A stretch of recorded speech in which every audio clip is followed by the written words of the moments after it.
Marahil sa atin yung iba hindi makapaniwala. Paggabi, Sister Rachel ko, kinakausap ng mga demonyo sa bintana. Kinakausap talaga siya. Mabuti na lang po yung asawa niya na si Brother Ernie. Malawak ang pangunawa. Nung panahon yon, hindi ko pa sila masyadong napupuntahan, pero mayroong mga kapatiran sa dati naming kapulungan na pupunta sa kanila. Yung sakit na ginagawa ng mga demonyo kay Sister Rachel, walang makagagamot. Kahit ang doktor siya magtungo, walang nakakalam kung anong sakit niya. Kahit anong diagnose ang gawin niya, hindi niya makakita, wala naman daw siyang sakit. Pero siya po ay may sakit. Gumaganyan na lang ang kanyang mga kamay, nakikita ng kanyang asawa. Sabi ko, ginagawa ng mga demonyo. Nakasama nila dito. Ayaw nila. Sa katunayan, meron pa po akong isang bagay na mangha ako. Teacher ang kanyang anak, yung isang leader dito kanina, teacher sa high school, Sindalan High School. Sabi nung teacher doon sa anak, sabi mo sa nanay mo, huwag siyang tatalikod. Wala na pong kaugnayan. Teacher sa school. Si Sister Rachel lumalapit sa buhay na Diyos.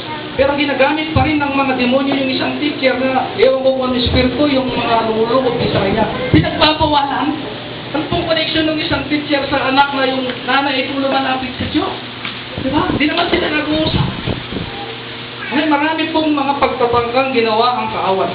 Maraming pagtatangkang ginawa ang diablo upang pigilin ang paglapit sa Diyos, ang pagtawag ng Diyos, ang pagsunod sa Diyos ng mga taong tinatawag ng Diyos. Tulad po ng aking binasa kanila, ang sabi po dito sa 1 Peter chapter 2, kayo'y isang bansang nakatalaga sa Diyos, pinili niya kayo upang maging Kanya. Ang Diyos po ay tumatawag, ang Diyos ay pumipili. At nung oras na yun na pinili at tinawag ng Diyos ang kapatid at ang kanyang sambahayan, pumipigil po ang kaaway. Sa katunayan, hindi lang po mga non-Christian ang ginagamit ng diablo kasi pigilin. Bakit po kami nakarating dito?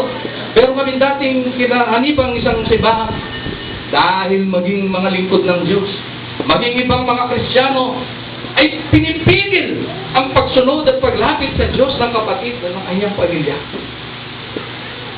Sila po ay pinipigil, kinukot siya.